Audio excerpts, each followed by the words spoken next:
کی اس تقریب کے میزبان بھی ہیں کہ وہ تشریف لائیں اور نثر میں اپنا حصہ ڈالیں. جناب ڈاکٹر طاہر نقوی. تو میں آپ سب لوگوں کا بہت شکر گزار ہوں کہ آپ نے اپنے قیمتی وقت میں سے کچھ وقت اس پروگرام کو دیا، اور اس کے بعد میں اپنے گھر والوں کا بھی بہت شکر گزار ہوں، خاص کر اپنی بیگم کا. انہوں نے ماشاءاللہ بہت اس سلسلے میں محنت کی، اور وہ تمام دوست جنہوں نے کل آ کر یہ ساری سیٹنگ کی، اور جو ہے وہ بیگم صاحبہ نے صبح کچھ کام کرتے میں انگلی بھی کٹوا کے شہیدوں میں نام لکھوایا، تو جو ہے بہرحال اس پر پلاسٹر لگا دیا گیا. سب سے بڑھ کر اس پروگرام کی اجازت جی، سب سے بڑھ کر اس پروگرام کی اجازت تھی. وہ جب میں نے اعلان کیا تھا تو میں نے ان سے اجازت لی نہیں تھی، لیکن مجھے پتا تھا کہ وہ میری اجازت میں وہ راضی ہوں گی، راضی برضا ہوں گی. جو میں اب پڑھنے جا رہا ہوں یہ اس مضمون کی ایک کنٹینیویشن ہے جو میں نے پچھلی دفعہ پڑھی تھی، جس میں میری مشتاق احمد یوسفی صاحب سے ملاقات ہوئی تھی. تو اس کا کچھ حصہ اس مضمون میں پڑھا گیا تھا، اور وہ اب اس میں تھوڑا سا ریپیٹ ہوگا. ہمیشہ کی طرح اس میں کچھ سیاسی حوالے بھی ہیں، تو اس کے لیے میں پیشگی معذرت چاہتا ہوں. 80 کی دہائی میں سنے ہوئے لطیفے اب تک یاد ہیں، کیونکہ لطیفے سنانے والا ان پر بہت محنت کرتا تھا.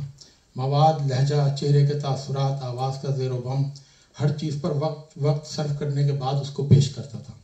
اب مزہ یک سطری ہے، اس لیے اس کا اثر بھی وقتی ہے. شاید دلدار پرویز بھٹی صاحب نے ایک لطیفہ سنایا تھا کہ مشہور گلوکار مسعود رانا ایک فنکشن میں گئے اور اپنا گانا تانگے والا خیر مقدہ سنایا. ختم ہوتے ہی مجمع میں سے ونس مور یا مکرر کی آواز آئی. انہوں نے پھر سنا دیا. ایک دفعہ پھر مکرر یا ونس مور کی آواز آئی. انہوں نے پھر سنا دیا. اب پھر ونس مور کی آواز لگی. اب مجمع بھی زچ آ چکا تھا، اور وہ خود بھی کہنے لگے میں نے اور بہت سے گانے گائے ہیں، کوئی اور سن لیں. ایک صاحب کھڑے ہوئے اور کہنے لگے نہیں، پہلے اسی گانے کو ٹھیک طرح گاؤ. تو شورا حضرات گھبرائیں نہیں، میں اس لطیفے کا اطلاق آج یہاں ونس مور یا مکرر ہونے والی صداؤں پہ نہیں کر رہا. میں آپ لوگوں کو یوسفی صاحب پر لکھے جانے والے مضمون پر لوگوں کے تاثرات کے بارے میں بتا رہا ہوں. کراچی سے ایک فون آیا، کہنے لگے میں صبح سے 2 دفعہ آپ کا مضمون سن چکا ہوں، لیکن اب خود آپ سے سننا چاہتا ہوں. میں نے ڈرتے ڈرتے سنا دیا.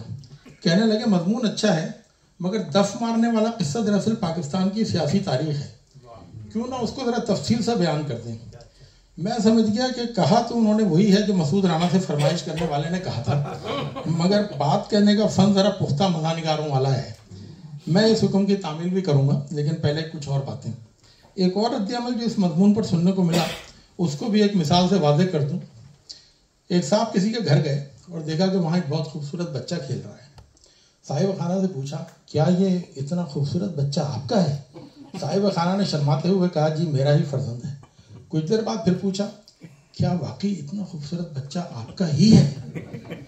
صاحب خانہ آپ شرمانے کے ساتھ کچھ شرمندہ بھی ہوئے اور کہا جی واقعی میرا ہی ہے.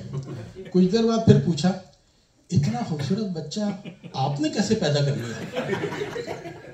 ابھی صاحب خانہ جواب سوچ ہی رہے تھے کہ وہ صاحب ان کی طرف جھکے اور رازداری سے سرگوشی کرتے ہوئے پوچھا گویا بقلم خود؟ صاحب خانہ بھونچکے رہ گئے، پھر شرم کی جگہ غصے نے لے لی اور کہنے لگے بچے کی پیدائش کے سلسلے میں قلم کا ذکر میں پہلی دفعہ سن رہا ہوں. دوسرے دن اہل قلم کو میں جانتا ہوں، ان کے قلم سے تو وافر روزی روٹی پیدا نہیں ہوتی، بچے کیا خاک پیدا ہوں گے.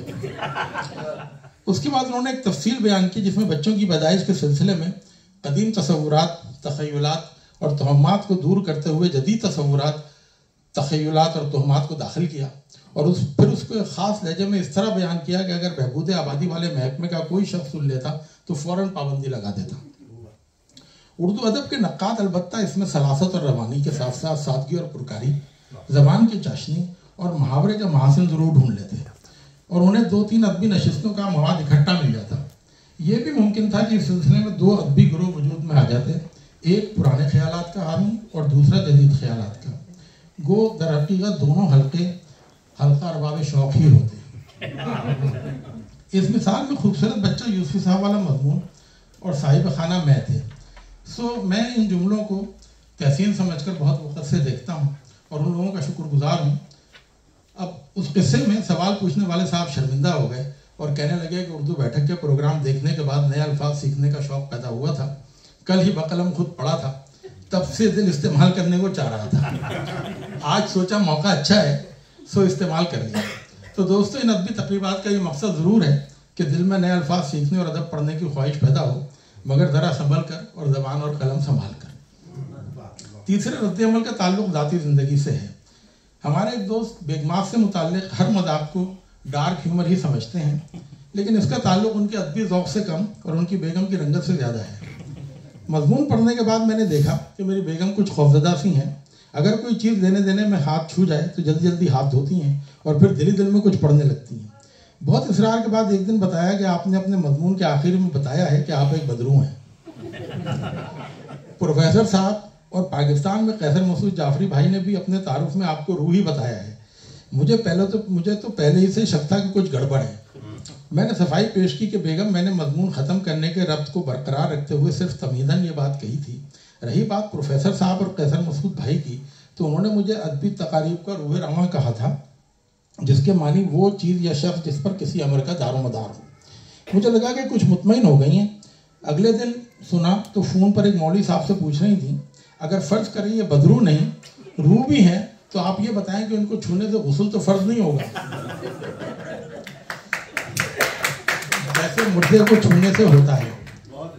بہت عرصے پہلے ہمارے ان گہرے دوستوں نے, جن کی شادیاں ہم سے پہلے ہو گئی تھیں, ہاتھ چھو جانے پر غسل فرض ہونے سے متعلق کیا کچھ بتایا تھا.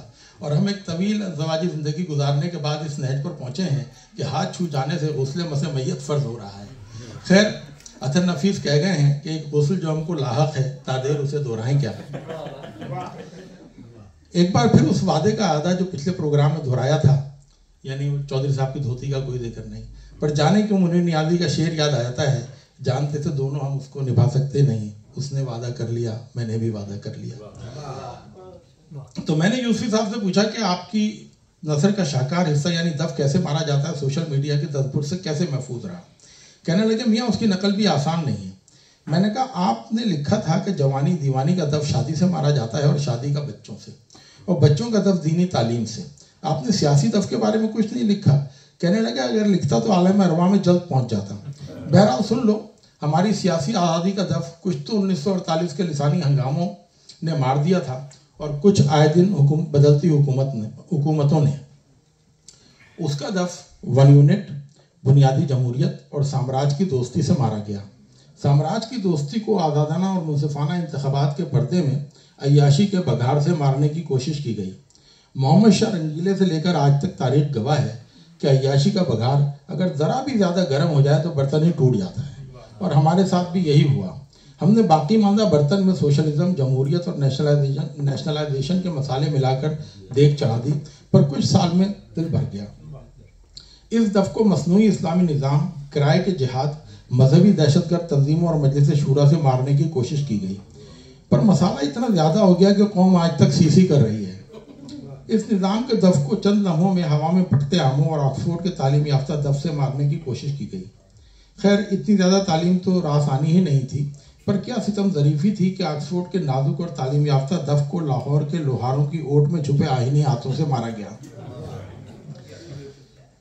میں نے کہا ذرا توقف کریں, میرا خیال ہے کہ 90 کی دہائی میں کچھ عرصے کے لیے دف مارنے کے کھیل کو روک دیا گیا تھا, اور یہ فیصلہ ہوا کہ اقتدار کے خواہش مند دونوں گروہوں کو اپنے تئیں عوام کی خدمت کرنے پر در حقیقت خواص کے ہاتھوں ذلیل و خوار ہونے کا مساوی موقع فراہم کیا جائے. یعنی دو باریاں. میوزیکل چیئرز کی طرز پر کھیلے گئے اس نوٹنکی کے چاروں چکروں کے لیے پس پردہ موسیقی ماسٹر الطاف حسین کے عزیز آبادی بینڈ کی تھی. عزیز آبادی بینڈ اس دور کا ایک مشہور بینڈ تھا. اہل کشف جانتے ہیں کہ ماسٹر الطاف حسین کراچی کی ماؤں کی آہوں اور سسکیوں کو ایک مخصوص تجربہ گاہ میں ایک خاص عمل سے گزار کر اوپرا موسیقی کی قسم کی ایک دھن تیار کرتے تھے, جس کو سننے والوں کو آخر تک یہ پتہ نہیں چل سکا کہ یہ دھن تربیت تھی یا المیہ. البتہ جب بھی اس بینڈ نے رزمیہ دھن پیش کرنے کی کوشش کی, شو بند کر دیا گیا. 90 کی دہائی کے ہر دوسرے میوزیکل بینڈ کی طرح یہ بینڈ بھی آخرکار ٹوٹ گیا, پر ٹوٹتے ٹوٹتے کئی نسلوں کا بینڈ بجا گیا. خیر آپ دف مارنے کے متعلق کچھ بیان کر رہے تھے. کہنے لگے ہاں میاں اس نوٹنکی کے دف کو اعتدال پسندی اور روشن خیالی کے دف سے بدریہ ڈرون مارنے کی کوشش کی گئی. میں نے عرض کیا اعتدال پسندی اور روشن خیالی کا فنون لطیفہ سے گہرا تعلق ہے. چنانچہ لگ بھگ اسی وقت ہم سیاست کے آڈیو ویڈیو دور میں داخل ہو گئے. شروع میں کچھ آڈیوز ریلیز ہوئیں. صداکار شروع میں گمنام تھے. آوازیں واضح ہوئیں تو بدنام نکلے. مواد ایسا جو لوگوں میں بیٹھ کر سنا نہ جا سکے بلکہ تنہائی میں سننے والے بھی جب کمرے سے باہر آئیں تو دل کی دھڑکن اور چہرے کی رنگت سے لوگ سمجھ لیں کہ کیا سن کر آ رہے ہیں. خواتین صداکار اگر 40-50 سال پہلے پیدا ہوتی تو نیّر سلطانہ ملکہ جذبات کا لقب ان کے قدموں میں لا کے رکھ دیتی. ابھی اس قوم اس جھٹکے سے سنبھل نہیں پائی تھی کہ پے در پہ ویڈیو آنا شروع ہو گئی. کبھی کبھی تو ان کی بھی آ گئیں جن کی کبھی بنی نہیں تھی, یا کم از کم وہ سمجھ رہے تھے کہ ہماری نہیں بنی. جن کی ریلیز ہوئی وہ پہلے تو سٹ پٹائے پھر شرمندہ ہوئے, پر ہوتے ہوتے لوگ عادی سے ہو گئے کہ مرکزی خیال سب کا یہی تھا کہ تم نے ہماری کیوں نہیں مانی. جب جنگل میں کسی نے شیر کی بیٹی کو چھیڑ دیا اور شیر نے تمام جانوروں کو تفتیش کے لیے طلب کیا تو دیکھا کہ چوہا بڑا اکڑا پھر رہا ہے. کسی نے پوچھا تم کیوں اکڑے پھر رہے ہو تو فخر سے بولا ہمارے لیے یہی کافی ہے کہ ہم پر شک کیا گیا. اسی طرح کچھ لوگوں نے دیکھا کہ ایک سیاستدان بڑے اکڑے پھر رہے ہیں. وجہ پوچھی تو کہا کل میری ویڈیو آ رہی ہے, بہت سے الزامات جو میری سابقہ بیوی نے مجھ پر لگائے ہیں انشاءاللہ غلط ثابت ہو جائیں گے. اینکر پرسنز نے ٹی وی کے اینکر پرسنز نے مہمانوں کو بلانے کا تقدیم و تاخیر کا نیا معیار بنا لیا. زاہد عباسی صاحب سب سے پہلے آئیں گے, ان کی ابھی صرف ایک ویڈیو آئی ہے اور وہ بھی مشتبہ ہے. رانا عطا اللہ البتہ سب سے آخر میں آئیں گے. سینئر ہو چکے ہیں, 2 آڈیوز اور 3 ویڈیوز آ چکی ہیں. اس دوران ایک نیا انکشاف ہوا. احمد فراز کا مصرع تو آپ نے سنا ہوگا, میں جدا گریہ کنا ابر جدا یار جدا. چند لمحوں کے لیے اوزان کو بھول کر گریہ کی جگہ ویڈیو پڑھیں. میں جدا ویڈیو کنا ابر جدا یار جدا, یعنی فائل مفعول جدا جدا تھے, فائل اور مفعول دونوں جدا جدا تھے. انہیں مصنوعی طور پر ساتھ دکھا کر منورنجن کے لیے ابر کا سایہ کر دیا گیا. بعد میں پتہ چلا کہ اس عمل کو ڈیپ فیک کہتے ہیں. پر جس ملک میں لاکھوں ڈیپسٹ فیک موجود ہوں اور روڈ پر چہل قدمی کر رہے ہوں وہاں ڈیپ فیک ویڈیو کو کون گردانتا ہے. یہ معلومات ویڈیوز کی فورنسک کروانے کے بعد حاصل ہوئی. میں نے کسی سے پوچھا کہ 4th ایئر میں میڈیکل جورسپروڈنس میں مردوں کے فورنسک کے بارے میں تو سنا تھا, یہ ویڈیوز کا فورنسک کیا ہوتا ہے. کہنے لگے جب معاشرے مردہ ہونے لگے تو فون کالز, آڈیوز اور ویڈیوز ہر چیز کا فورنسک ہوتا ہے. ابھی یہ ڈرامہ چل ہی رہا تھا کہ اچانک خبر آئی کہ اب تبدیلی کے دف کی ضرورت ہے.